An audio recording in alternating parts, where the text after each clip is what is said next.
Morning, everyone. Welcome to Tax Smart Dentist videos.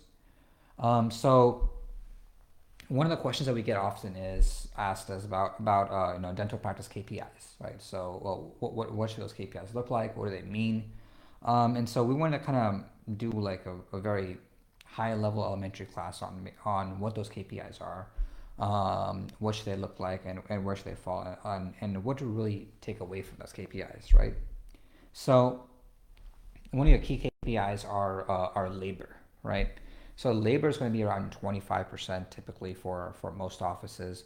Anywhere from 22 to 26% is typically the range. Now this depends on if you're a one office location, multiple office location, if you're a startup versus if you're well established, right?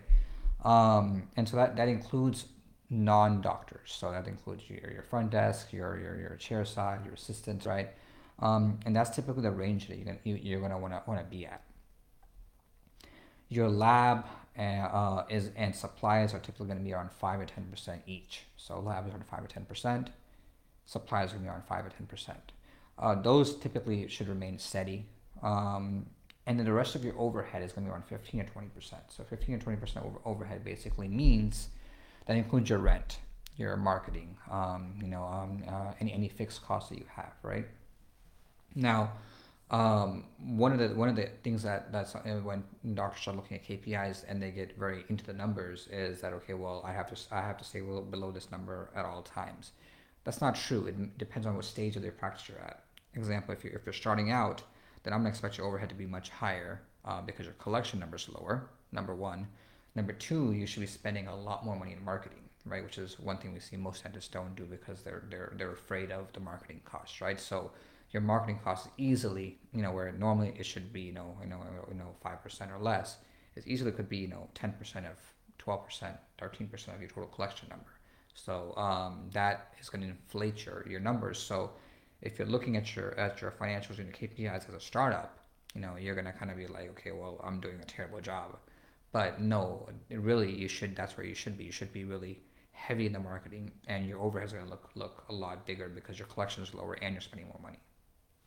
What's going to happen is the fact that once you've stabilized, and so once you're on $600,000 to $700,000 in collections, on a regular basis, then you start seeing basically the practice kind of leveling up, and then you're going to see you should then start seeing your marketing costs go down as you get reappointments.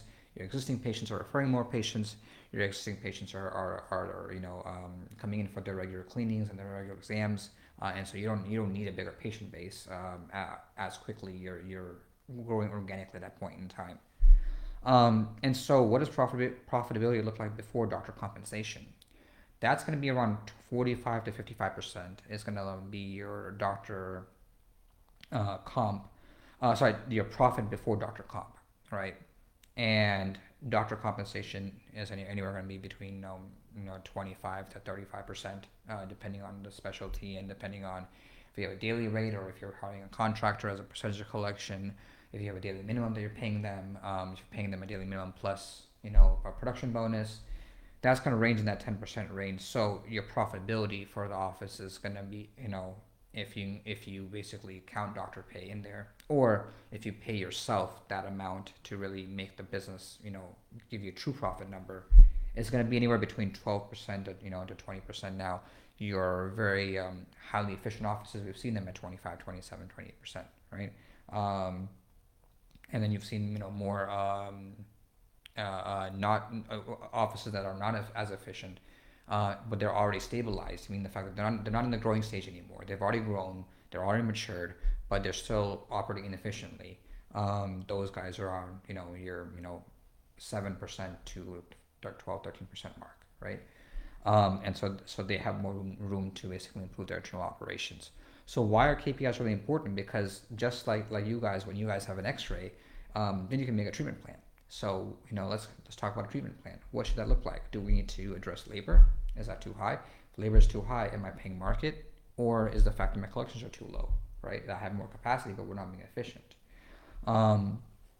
Lab fees. If I'm a fully mature practice, then my lab fees and supplies should be a little bit on the lower end because you have purchasing power. right? If you're a multi-location office, you should have much more purchasing power. So you're going to see the number even lower. You're going to be in the 5% range versus 7-8% range. Do we need to renegotiate where we're getting our supplies and our lab done at, right? And then overhead. So overhead, rent. Do we have the right? Are we making the maximum use of the rent and the space that we allocated to us, right? Is there opportunity to build more ops in that location? Are you using one of those ops as an office? We see that very often. One of the ops is being used as an office. So you plumb that and and start using that as a opportunity to bring in more patients and increase your capacity, right? Um, so you start looking at the practice as an X-ray, looking at these numbers, and then start making tweaks, right? But that depends on where you are in your practice life cycle.